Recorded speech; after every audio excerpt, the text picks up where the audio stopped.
yeah. Next we have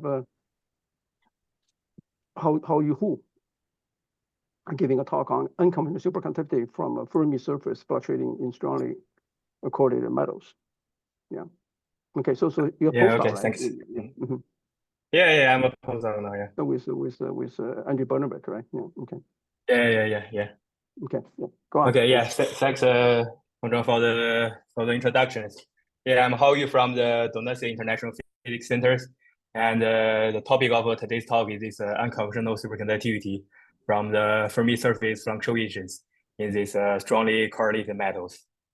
First, please thanks to all my collaborators, including my PhD advisor, Qimiao Si, and also his group at the Rice University, including Ang Cai and Lei Chen.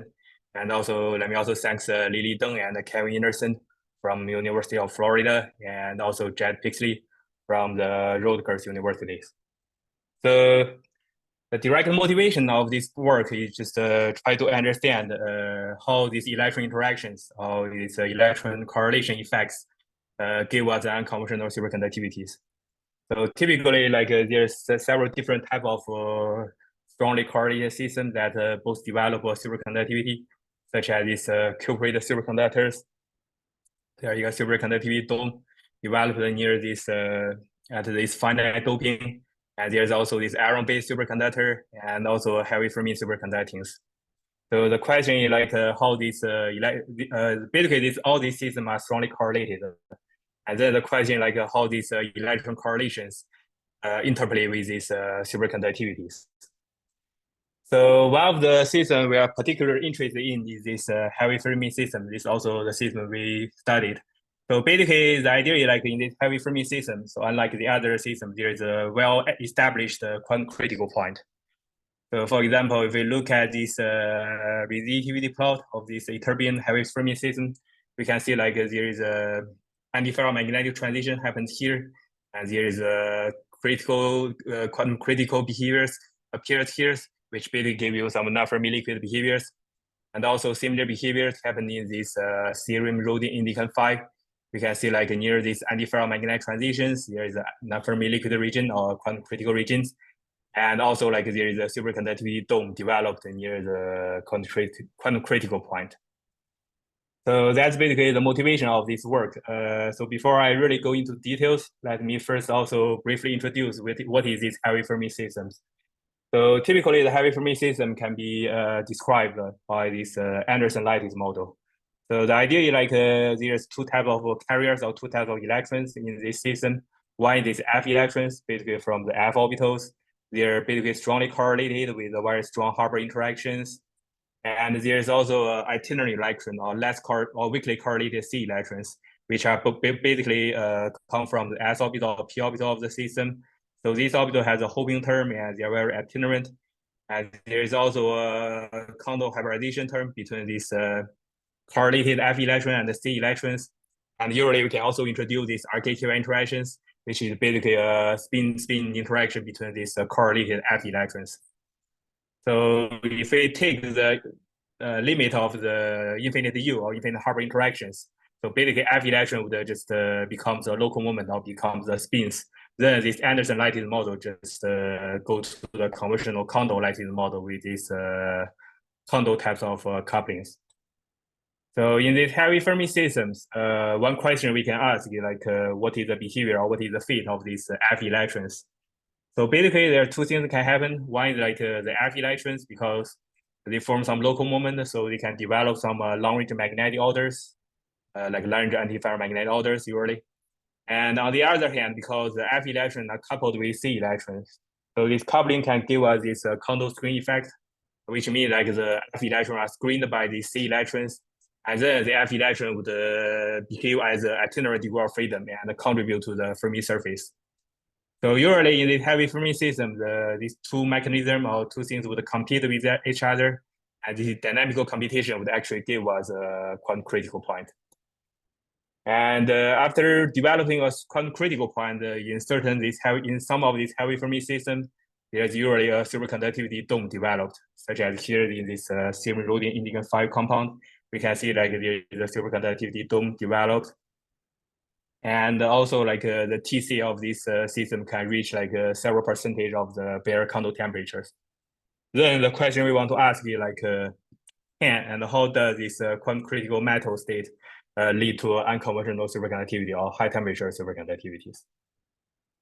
So this is the outline of my talk. So basically, I will first introduce this condo distraction type of QCP that appear in this heavy Fermi system, and I will also briefly describe the critical behaviors in these systems, and also I will also introduce another closely related critical point, which is this ICWR type of critical point, and finally I will show like how this critical behavior would introduce unconventional superconductivity.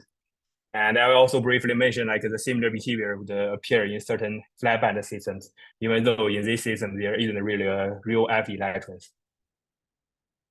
Okay, so here let me also briefly introduce this critical behavior of the critical point. So basically, there's like two series of this critical point. One is SW QCP, which is basically described by this fluctuation of the order parameters. But usually in this type of series, this order parameter is usually just antiferromagnetic order parameter with some finite momentum. Then they can only couple to a tiny region of the Fermi surface, as shown here. So basically, this order parameter with momentum Q, they can only couple to this red region of the Fermi surface. And then there is still like a large region, which is a cold region of the Fermi surface that doesn't couple to these order parameters. So the idea is like in this hot region or in this red regions, electrons behave as a non-Fermi liquid and give us a critical behavior. But there's still a large region of the electrons that behave as a normal electrons, which basically behave as a conventional Fermi liquid. Then naively speaking, we wouldn't expect like there is a very strong non-Fermi liquid signal or there isn't a very strong critical behavior in this transport experiment. Then to figure out why there is a very strong signal in this transport experiment, there is this condo distraction type of QCP has been proposed.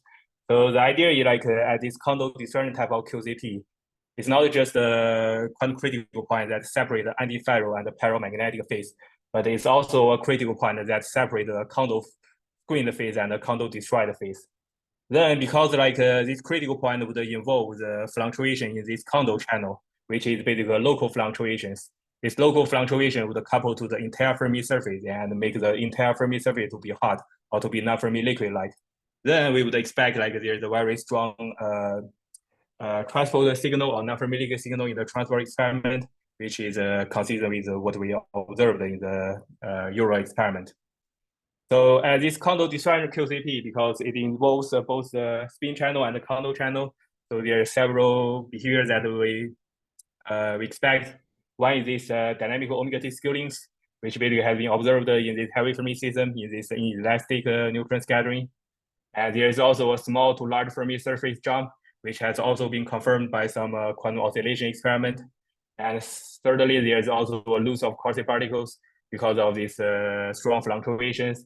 And this has also been established in some short noise experiment. So that's basically the critical behaviors we expect in this condo distraction QCPs.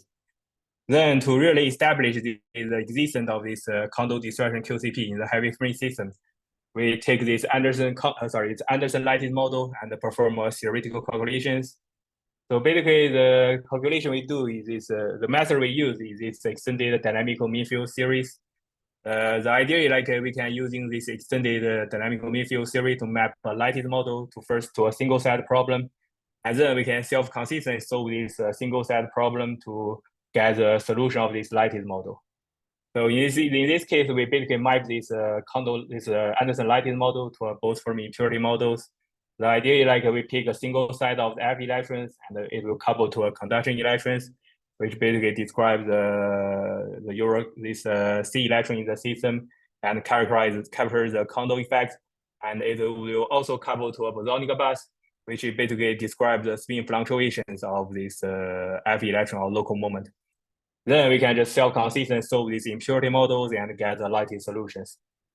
So after solving these lattice problems, indeed we find like there is a condo distraction type of QCP. So the idea like here is the phase diagram we find. we're using this RK-KY interaction as our tuning parameters. So basically, at the small RK-KY interactions, we can see like we are in a condo screen, the paramagnetic phase. So this phase is basically characterized by these non-zero condo scales. And because in this phase, the F electrons are condo screened, so it will contribute to the Fermi surface. So it will basically give you a large Fermi surface. And as we gradually increase the RK-KY interactions, we gradually increase these magnetic fluctuations. Then this condo scale would actually be surprised or decrease. And it will go to zero exactly at this quantum critical point, which basically suggests that this is a condo disruption type of QCP, and the condo effect are destroyed by these critical fluctuations. And as we further increase the RK-KY interactions, we are in this antiferromagnetic phase. This phase is basically characterized by this non-zero neo temperature, the antiferromagnetic temperatures. And in this phase, because like the F electron was ordered and there isn't a condo effect, there isn't a static condo effect, so it basically F electron won't contribute to the Fermi surface. We get a small Fermi surface. So naively speaking, this condo disruption QCP would basically separate the phase with a large Fermi surface and from a antiferromagnetic phase with a small Fermi surface.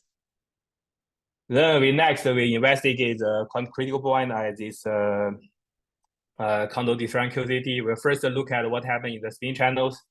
So basically, we find like there is the static susceptibility, spin susceptibility follow parallel behaviors, and the dynamical spin susceptibility follow omega t scaling behaviors.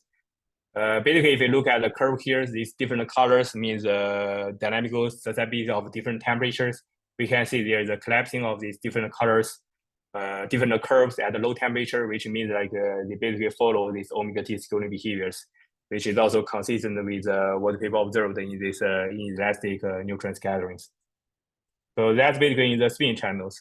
Because like this condo disruption type of QCP is also a quantum critical point involves the condo channel, which is basically a charge channels. So then the charge fluctuations is also critical as such QCPs. So this basically can be understood by performing a Haber-Strom-Noether transformation of these conventional condo coupling terms. We can see like after these transformations, we naturally introduce this charge field that describes the condo effect. And this charge field would basically be critical as a quantum critical point, which would contribute this critical fluctuation or introduce a critical behavior in the charge channels. And experimentally, there is basically a measurement of this orbital conductivity, which suggests like there is actual omega t scaling behaviors, or in other words, the charge channel is also critical. So that's basically the quantum critical behaviors in this condo disruption type of QCPs. So besides this condo disruption type of QCP, there is also another QCP that is closely related, which is this ICWR type of QCP. This is basically ICW type of QCP, but the other parameter is formed by this F electron-based composite quasi-particles. So the way to realize the two type of QCP, the two type of QCP can basically be realized by tuning the parameter of this system. So here is like a global phase diagram of the heavy Fermi system that is initially proposed by Silk and Qimiao. The idea like there is basically four phases in this heavy Fermi system. First, they are characterized by whether they are paramagnetic or antiferromagnetic, which are labeled by P and AF here. Secondly, they can be characterized by whether there's a condo effect, which gives us a large Fermi surface, which marked by L here, or there isn't a condo effect, which gives you a small Fermi surface, which is marked by the S here. So the condo disruption type of QCP basically follow this trajectory one that separate the paramagnetic phase with large Fermi surface from AFM phase with small Fermi surface. And this ICWR type of QCP is basically following this trajectory two, which is separate the paramagnetic phase with a large Fermi surface from antiferromagnetic phase with a large Fermi surface. So even though this ICWR type of QCP seems to be similar as the ICW QCP, the conventional ICW QCP, but as I will show you later, we find like there is still a condo disruption behaviors over an extended dynamical region in this ICWR type of QCPs. So basically, to realize this ICWR type of QCP, we're tuning the RK-KY interactions here. So naively speaking, the RK-KY interaction can be parameterized by this RK-KY Tensor state. So which is basically defined here. it's a similar definition as the single electron tensile state. But it's defined in this RKKY, but defined based on these RKKY couplings. So basically, there are two types of RKKY tensile state or DOS in general. One is the type 1 is shown here. There is like a sharp jump at the lower edge, which means like there is a strong fluctuations in magnetic fluctuations in this type 1 case. And there is also a type 2 case, which instead of having a sharp jump, there is a gradually increasing at the lower edge, which basically indicate like the fluctuation here is weaker. And basically in this type 1 type of RKQI device, we find like a condo distraction type of QCP would be realized. And in this type 2 of RKQI device, we can realize ICWR type of QCPs. But to further get understanding of the two type of QCP, we actually using this RKQI device that can describe these crossover behaviors. So this is the RKQI device we used in our calculations. So we introduce this kappa parameter to parameterize these RKQI interactions. So we can see like at kappa equals zeros, this just give us a conventional type 1 QCP. And at large kappa, it's basically give us a conventional type 2 RKQI device. Then we can just tuning this kappa to gradually change it from type 1 case to type 2 case. So then we basically do a calculation at different kappas. What we observe is like when kappa equals zeros at a quantum critical point, this condom edge scale would subtract to 0 as shown here. And as we gradually increase the kappa, this condom edge scale at the critical point gradually increase. But what's interesting is that even though it's gradually increased, but it's still highly surprised, and the value is still very small. It means like even though it's an ICWR type of QCPs, there isn't a critical behavior in the condo channel, but there is still a condo disruption type of behaviors over extended dynamical regions. So let me give you a short summary of what we find in this critical point. So basically, there's like two types of QCP. One is this condo disruption type of QCP. As such, QCP, both spin and the condo or charge channel are critical, and there's very strong fluctuations. And there's also this ICWR type of QCPs. And the second type of QCPs, even though the condo channel doesn't become critical, but there's still a very strong condo singulated fluctuation, or there's still a very strong fluctuation in the charge channels. So the basic idea is like at both type of QCPs, we have a very strong fluctuation in both spin and charge channels. And also because like this charge channel fluctuation or this condo singulated fluctuation is local, so it would make the entire Fermi surface to be hot. Then the entire Fermi surface would experience very strong quantum fluctuations. And on the other hand, we also notice like there's a larger amount of fluctuation driven by the spin channels would manifest in this charge channel where this condo effect, but in a dynamical versions. So these two pieces of information would suggest like the strong fluctuations that experienced by this Fermi surface could potentially drive some superconductivity or some unconventional superconductivities. And then to really establish the existence of these superconducting instabilities, we just do a theoretical calculations. But unlike the previous case, here we're using a cluster version of this extended dynamical mean field series. The idea is to introduce a non-local correlation by generalize this conventional EDMFT to a cluster EDMFT. And this non-local correlation would be essential to study the pairing susceptibility or to study the superconductivities. So to be more specific, basically in this case, we map this lattice model to a two-set Fermi boson problem. So we pick two set of F electrons and we make it coupled to some fermionic bus, which basically characterize the condo effect, and also we make it coupled to a bosonic bus, which basically characterize these magnetic fluctuations. And basically by solving this cluster version of the model, we also find like there is a condo disruption type of QCP, which is consistent with our previous study. And at small RKQI interaction, there is a finite condo edge scale, which signal like which basically characterize the Fermi liquid phase. And at larger RKQI interaction, it is basically an antiferromagnetic phase. And there is a condo disruption QCP separated two phases. And then after establishing this condo disruption QCP in this cluster EDMFT, we then calculate the pairing susceptibilities. So we basically calculate the pairing susceptibility, the spin singulated pairing susceptibilities, which is basically marked by this red dot.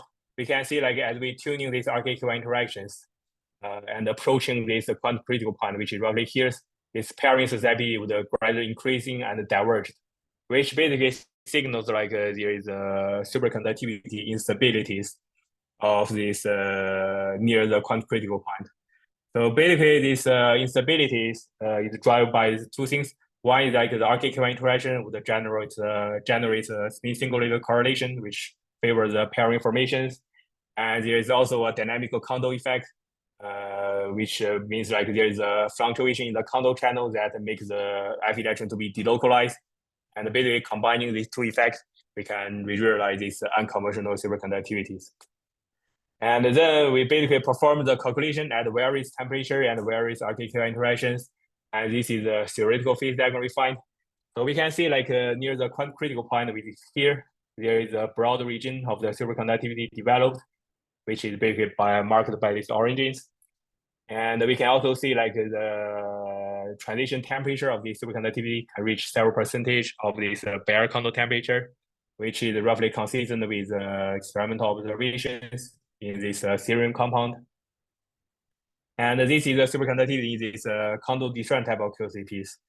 So we also performed a similar calculation in this ICWR type of QCPs. So indeed, we find like in this ICWR type of QCPs, there is also a superconductivity instability near the transition point. The phase diagram is basically shown here. We can observe like there is also a superconducting dome developed near the quantum critical point. But because like in this ICWR type of QCP, the condo channel isn't really critical, even though there is still a strong fluctuation, but it's not a critical fluctuations.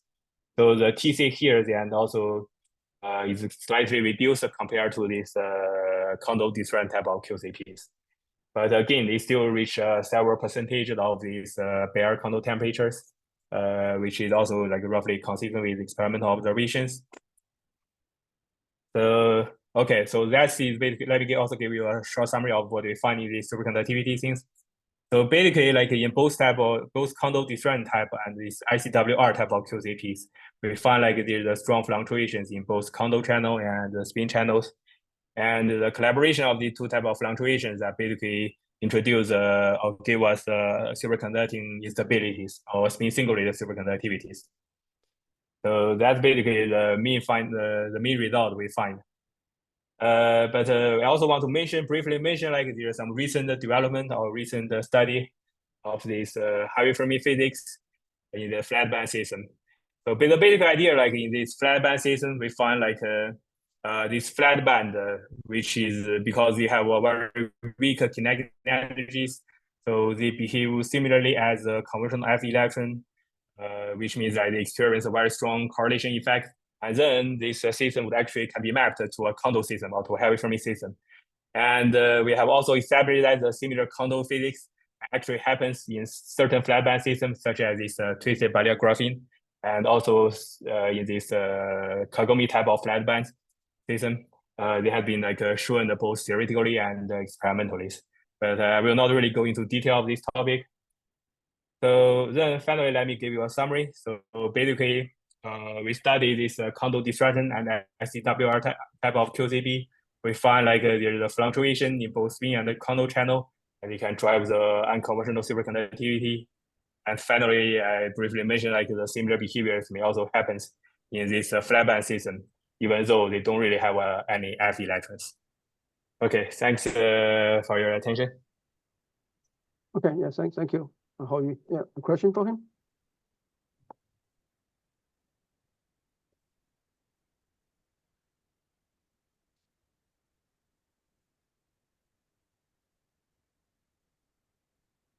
Break. The guy just finished his talk. Okay, that's fantastic. I mean, if there's no question, maybe we'll go to the next. Oh, you have a question, Mike? Okay, so let's maybe. I have a question. Okay, please. So do I understand it correctly that you near the quantum critical point, but on the left side you have a superconducting state, and then as soon as antiferromagnetism sets in, the superconductivity disappears? No, really. Basically, the point is like we only study the superconductivity in the paramagnetic phase. So the superconductivity in the antiferromagnetic phase, in terms of calculation, it's more complicated than the paramagnetic phase. So we didn't really study that. That's it's probably still a superconductivity developed inside this AFM phase. I see. Thanks. Okay, so